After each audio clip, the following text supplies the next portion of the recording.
It's being called the Shesession. That's a rather disturbing term for a disturbing trend in which, although the economy is starting to recover, unemployment is spiking among women, especially among Black women, brown women, and women who have children. There are many reasons for this that I'd like to get into. I'll do that later, but first I want to say that these are the people who I most want to serve. Members of the working class or poor people who are suffering from stress. That could be in the form of nightmares, agitation, short temper, GERD, acid reflux. It could be bowel disturbances, lack of appetite, digestive problems.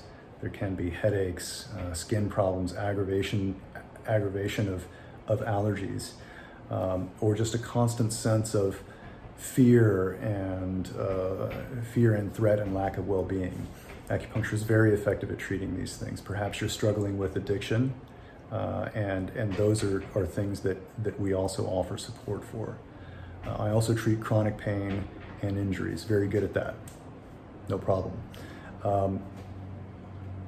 Let's talk about cost. The People's Acu is entirely donation-based, so you can pay whatever you need.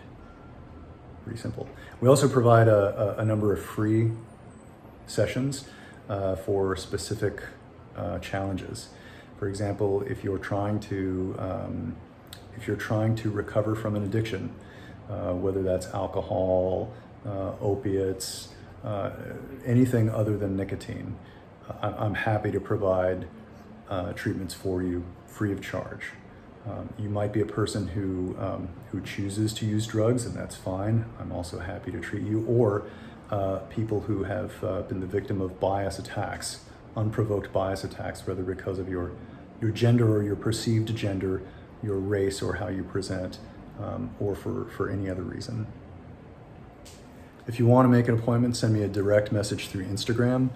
I will put the link to my Instagram page at The People's Acu below. Please send me a message there and I'll reply with instructions on how you can make an appointment.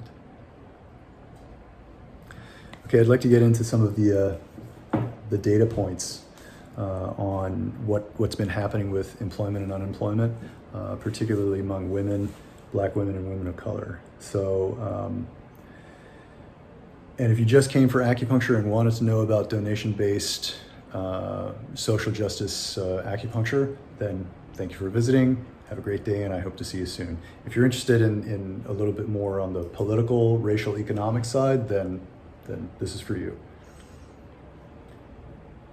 So currently we're experiencing in America, today is Friday, September 10th. This is like the eve of September 11th, let's not forget.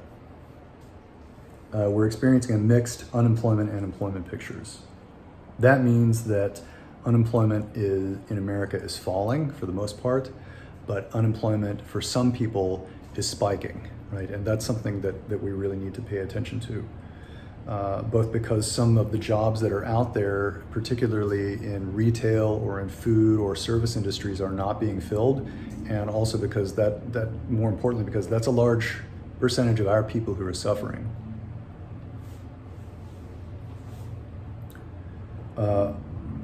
So unemployment in America is down, but unemployment is up, particularly for Black women. Mothers as a group also. There were more mothers who were working outside the home 3 months ago, and high percentage of those mothers have lost their jobs and are no longer working.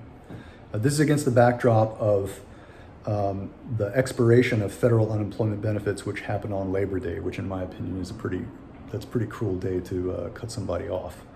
So federal unemployment, if you didn't know, was an additional amount of money that the federal government gave people in addition to what your state unemployment would give you. So if you qualified for unemployment insurance, there are a few factors that contribute to more Black women, more women of color, and women who have children or who take care of children being unemployed right now. Among those that I found the most interesting are that Black women and women of color are predominantly the ones who fill positions in nail salons or in fast food, some in entry-level hospitality or in entry-level retail. And these jobs don't pay enough. Oftentimes they come without adequate health insurance or health benefits, which is crucial in a pandemic, obviously. And also, people in these positions were enlisted to police customers, to enforce mask policies or mask mandates, to check vaccination records or ask if people were vaccinated here in New York City. In order to go into a restaurant for indoor dining, for example, you have to show a written or a photographed proof of your vaccination history that you have to be fully vaccinated with your CDC card, basically. And that led to a lot of anger, a lot of physical fights. Some people have even been killed over that. Security guards have been shot at shopping centers over trying to enforce mask mandates. It's just not worth it for people to go back to work in these positions. So there's a gap between what these women need in order to go to work in these positions and what the positions are actually providing for them. The gap is just too wide. So employers would need to pay more. They would need to provide health benefits or better health benefits, and they would have to either provide some kind of security or some kind of supervision in order to enforce policy, to make sure that masks are worn and that people coming in are vaccinated, that unmasked customers are vaccinated, or there would have to be a pretty big change among customers in general, which I don't think is going to happen yet. The schools closing and daycare centers closing was also a big factor. I heard one journalist say that childcare exploded or imploded, for that matter. When the pandemic started, March 2020, all the schools closed. So all of a sudden, all the kids were at home, and a lot of mothers and single parents, including myself, we had to make a choice whether or not we were going to stay home and quarantine. Remember, at that time, the order was don't go out unless it's to an essential business like a grocery store or to get a prescription filled or something like that. We had to decide whether we were going to go out at all in order to work, or whether we were going to stay home and protect our families. And yet, some deliveries were still being made through Amazon or Instacart or what have you. And a lot of people in those positions were in harm's way. They were at greater risk of getting COVID-19, and a lot of those people were black and brown people, black and brown women. School hasn't fully reopened for everyone here in New York, for example. Schools are not yet reopened. They open on Monday, September 13th. Today is September 10th. And a lot of working families will get the support that they need through the schools. The kids obviously at school, that's an opportunity for the parent to work, and most families take advantage of some kind of after-school program. And a lot of families take advantage of some kind of after-school program.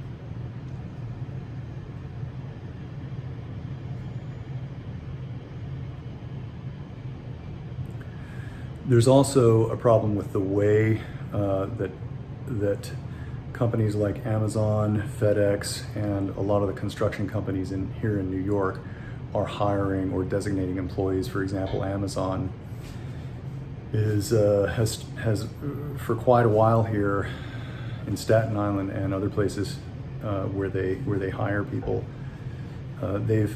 For example, Amazon is choosing to hire people as 1099 contractors rather than full employees, which allows them to circumvent any obligation for health insurance or any other kind of benefits. They can also let people go very, very easily. And then FedEx is starting to follow suit, I heard today on the news.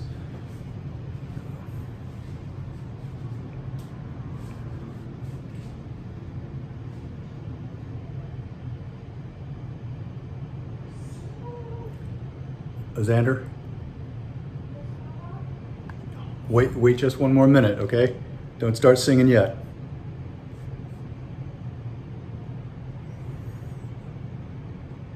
There's also a problem in the way that a lot of the larger companies like Amazon and a lot of the construction companies here are starting to hire and designate workers. For example, Amazon is choosing to hire people as contractors, independent contractors on a 1099 basis rather than as employees. That allows them not to pay any health insurance benefits or any other kind of benefits.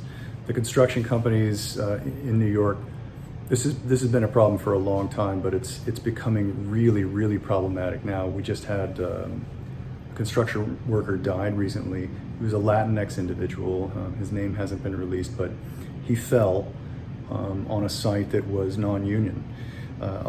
Some of the restaurants and bars. I just heard a complaint on the Brian Lehrer show on WNYC. A guy called in and said that a lot of the restaurants and bars are supposed to hire union workers. I didn't know that was the case, but they're refusing to hire people who are in the union. So wherever possible, independent contractors over full-time employees and non-union individuals over union employees are being hired. I don't know if that's legal or what, but it is quite a problem. So all these factors all together, childcare, the gap between what the jobs can provide and what women actually need provided for them in the way of wages and health care and a schedule that actually allows a parent to work. All these things are contributing to a slower recovery for Black and brown people, especially for women with children. All right, thanks for watching, and if you have any comments or any information that might be helpful, feel free to leave that in the comments below. Thanks very much.